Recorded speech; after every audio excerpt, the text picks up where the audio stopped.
Nah, dude, I don't think women understand. Men like angora. Men are like male cats. You know how like male cats love to fucking, especially on neutered ones, they love to touch plastic and spray it.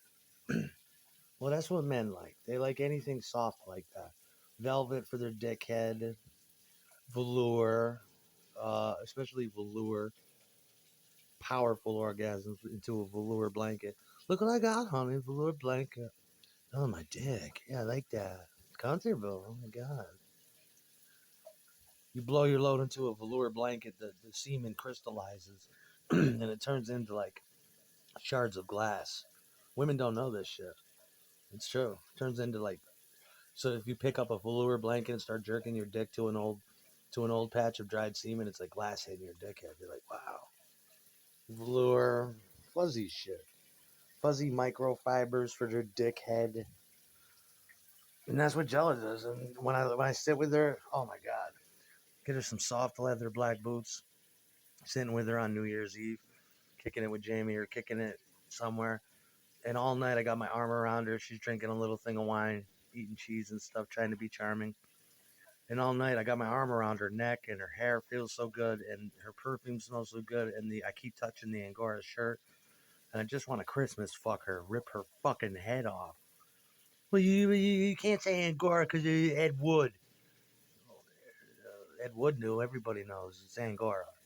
Fuck a Wood. I don't care about Wood. I'm sick of that name. Get the fuck out of here. My dick has nothing to do with anybody but what I say it does. These people want to run a crazy fucking train on words. Let them, but don't bother me with that shit. Why do you think he wore that shit? Why do you think men wear satin panties? Why do you think I jerk off with a satin jerk rag? Why use a fucking hand? Once your dick has had just a fucking $50 negligee you could buy at Walmart. I've had my jerk rag for I think 6 years now, and it still delivers the most powerful, insane orgasms ever. It seeps through the silk, it gets all over everything. I'll never stop using my jerk rag. The only thing that is better or equal to is a fucking wet mouth or pussy. It feels just like a pussy. Every time I beat my dick, sometimes 13 times a day, thinking about Mealaba, I got that jerk rag tight. I wash it, take special care of it, use fabric softener. Then I became obsessed with dryer sheets, and then I incorporated gel into the dryer sheet fascination. And so I just jerk my dick with a soft, fabric softened satin jerk rag, and just plumes, plumes. It's better than lube, motherfucker. And just spray, close my eyes, and cataclysmic orgasms with the JoJo. That's what it's about. But in 1958, they started doing research into um, stereo audio, and what they did was they started demonstrating it at the World's Fair, where they put these. They had headphones then. Up until then, in the war, headphones were made for wartime purposes. They were little earbuds you could get with a transistor zenith radio, perhaps, maybe. I don't think headphones were made for people yet. You'd go and they would measure the distance between the average ears in someone's head and try to transcribe that to stereo recordings from inches to feet to spatial sound. It was called the Dynaco Matrix. And matrix cutting is what records making is all about. Matrix cutting lathes and matrix, you know, having your sound matrix onto the vinyl matrix. It's called the Braxis. It goes up, down, left, right, infinity, a to alpha to zeta, with omega ruled out. Omega would be flipping, would be the middle of the record. It's total physics, and it's and around that time when they figured out two channel audio, left and right, left being the um stereo is really faux three track information. At this time, they weren't programming absolute stereo messages, which would be there was no digital equipment or spring reverb, so they would use two uh, Akai microphones or AKGs or Sennheisers or Shure Brothers, and they would point them in the back of a symphony hall, and they say, okay, this is about 50 feet difference. That's our stereo information. That is total left and right information. The center mic, which is mono, because they used three mics to record back then, would be the information that is only heard with the same program in left and right. Somebody figured out that if you invert the polarity on a 3-track recording, you'll get only stereo information with the mono mics canceled. Wasn't wasn't that fantastic back then? It was mathematical, but as stereo effects became popular, things like when you invert audio, the kick drum would be phased out. The snare drum would be phased out. Only the snare drum reverb would be present in a phase canceled crossover audio situation. And then from there, they learned how to program in independent 4-channel sound or discrete audio, which they never went as far as to make quadraphonic uh, receivers to transmit that information. It's primarily distributed between two speakers.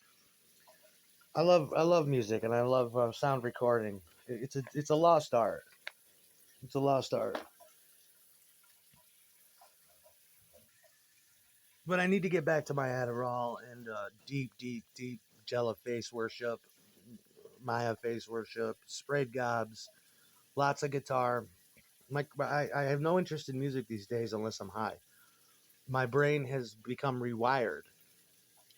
The cutting lathe in my head has been run backward, and now it's just like I need my Adderall. I need to sit with my guitar for 8 hours, go upstairs, fuck Jella for 12 hours while she gets high, get her high. Nice legal drugs, you know. We don't. I don't want her doing drugs. I want her to stay at home, just smoke, do what Daddy does, smoke pot, take Adderall. It's all you need. And maybe we'll get a dual script that we could share together. This is years down the road when we're together. Of something to put us to sleep, like some kind of mild barbiturate.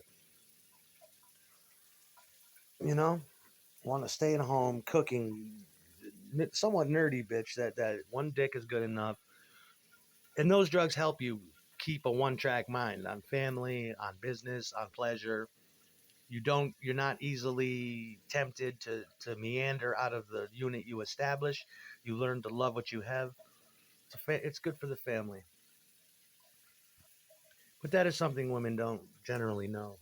you know, you can't say angora because oh no, I'll say whatever I want. My mother used to wear angora and shit, and I remembered as a little kid being like, "That feels nice." Some men are cross dressers, but if you're going to cross dress, you might want to wear angora. But usually that goes on your dick. Satin blouses. Oh yeah, lots of satin blouses for JoJo. Perfect little titty saddled in a nice little lace bra and in a satin blouse. Satin, soft leather, middle class spending, big hoop earrings, hair products, ribbons for her hair, little girl shit too. Make her even younger than she already is. Little tiny bot. Tiny bot.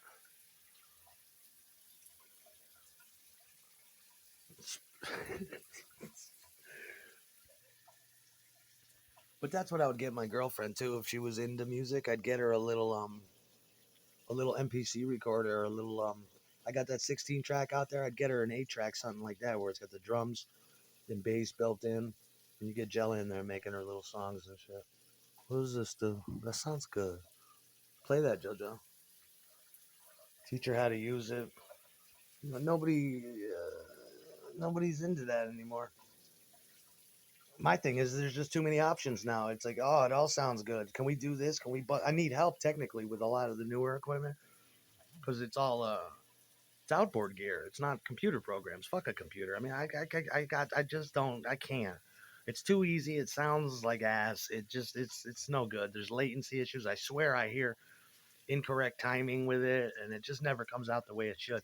The second we started using computers in my band, because computers had already been out, but by 2005, the people were using them in their home, and the fun was gone. even if we took the signals and we sent them out to outboard gear, sent them out to compressors and reverbs or what have you, it still came back and nothing. It's just so clinical, sterile, and it's not warm. I mean, the dynamic headroom and overall equalization allows for. I'm talking about tape saturation. There's nothing like the magic process of electrons shooting through a magnetic head onto chromium tape as it passes through a machine head. You know, I want my frequency response to start at 20 hertz and go to 16,000 kilohertz. You know, I don't. You know, that's the problem with the DMM records we were making. I love them and they're great and they're my babies, but they sounded too fucking good. There was really no indication you were listening to a record. The bass on those started at 30 hertz, and I think they even if you had a good enough receiver, they can go up as high as 18,000 kilohertz. It's like this is oh, the response on those records was digital, but it's an analog format. I like I want to now that I've made all those records, I want to make weird shit like flexi discs and micro discs and orthophonic cutting lathes, orthophonic stereo, whatever that is. Just use those heads where you get those deep micro grooves, but have two of them saddled side by side on as a needle passes through and rocks both sides. My thing was always to do that. Let's cut a 78. Oh, that's a good idea. That'll sound good. You'd be like, yeah, but not many people. The DJs can play the 78. Let's go to 78. You know. But Jell is the new Gemini fucking turntable. She's the new Stanton turntable. She's the new Onkyo. She's the new what have you. Impregnated. Trust me. And she'll love it. She won't be missing a thing.